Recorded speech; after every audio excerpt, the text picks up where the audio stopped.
et le zircon.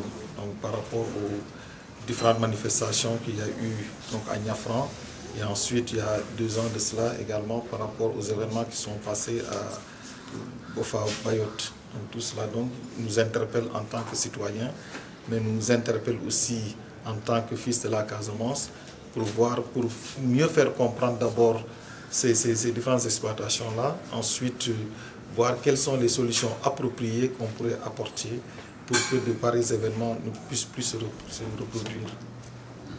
Vous avez pris l'exemple du zircon de Niafra qui a eu beaucoup de polémiques, a semé beaucoup de polémiques depuis des années. Est-ce qu'aujourd'hui, lors de votre rencontre, les différents parties prenantes ont marqué leur présence par rapport à la Guinée?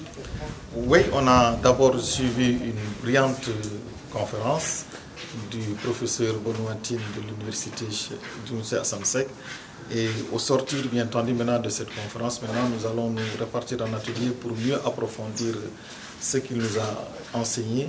Et à partir de là, nous verrons quelles sont vraiment les solutions idoines, peut-être qu'on pourrait proposer. Parce que comme citoyens, on ne peut que proposer, mais nous ne décidons pas. Donc nous ne pourrons que proposer peut-être ce qu'il y aurait mieux de faire pour s'approprier ce projet. C'est ce que nous pouvons faire en tant que citoyens. Parce que nous ne sommes pas des décideurs en fait. Le niveau d'implication des populations par rapport à votre démarche aujourd'hui? Oui, la démarche, c'est d'abord une démarche de sensibilisation. Parce qu'il y a beaucoup de choses qui sont dites sur le zircon. Il y a beaucoup de préjugés. Donc il fallait d'abord que les gens aient la bonne information. Il faut d'abord que les gens comprennent en réalité les enjeux, comprennent également les impacts, comprennent aussi le code minier, donc qui régit tout cela, et comprennent également la position peut-être de l'État sénégalais par rapport à cela, et également les inquiétudes des populations.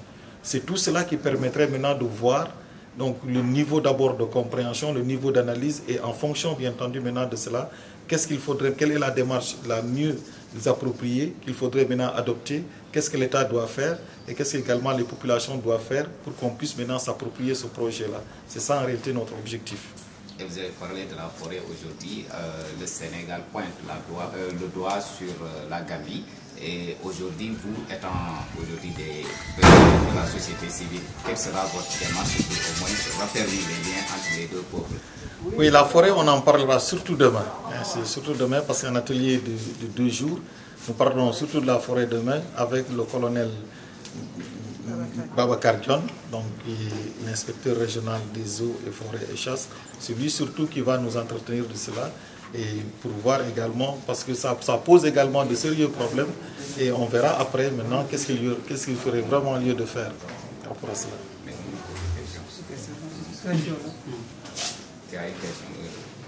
Et sur le zircon, on sait que jusqu'à présent, c'est un grand problème dans la zone de Niafran, qui est justement la zone d'exploitation de ce zircon. Et alors, selon vous, qu'est-ce qu'il faut faire justement pour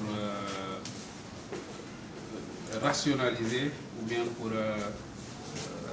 raffermir les liens entre les populations qui sont divisées dans cette zone par rapport à l'exploitation du zircon? Oui, le professeur Bonouatine dans sa conférence est revenu essentiellement sur cela.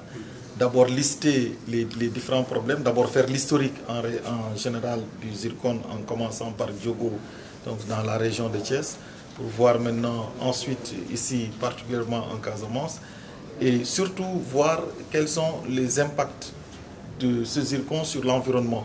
Donc qu'est-ce que cela vraiment, pourquoi les populations sont réticentes par rapport à ce projet-là.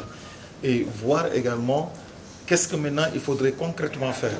Donc, pour que maintenant les gens puissent, parce que parfois c'est un problème de malentendu, très généralement c'est un problème de malentendu qui se pose. Donc voir maintenant concrètement qu'est-ce qu'il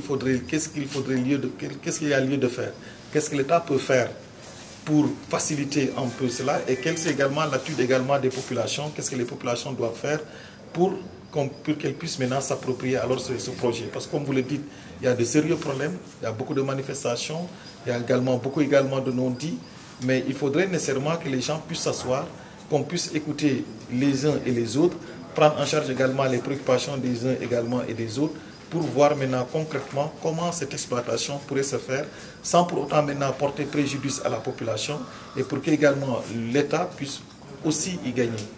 Et quelle doit être la part ou le rôle des populations, particulièrement des jeunes, dans la rationalisation justement de ces ressources naturelles? Je crois que la première chose que les jeunes doivent faire, c'est d'aller vers l'information. Vous savez que quand il y a ces difficultés-là, c'est parce que les gens ne sont pas bien informés. Il faudra également que ces études environnementales puissent également prendre en considération les réalités socio-culturelles du milieu. Que les gens puissent comprendre en réalité comment les gens vivent, ensuite que les gens puissent comprendre les vraies préoccupations également des populations, et que je crois que si ces études avaient d'abord porté sur ça, peut-être que ce malentendu n'aurait pas fondamentalement alors existé. Parce que vous connaissez bien le rapport qu'il y a entre certaines populations et la terre, certaines populations et les forêts. Venir implanter un projet dont les gens ne connaissent pas les tenants et les aboutissants, ça pose de sérieux problèmes. Et je crois que c'est là où se trouve la vraie difficulté. Donc je crois que c'est ça maintenant qu'il faudrait alors surmonter. Donner la bonne information, donner également les vraies conséquences de tout cela. Et par rapport à ça, je crois que les populations pourront adhérer facilement alors au projet.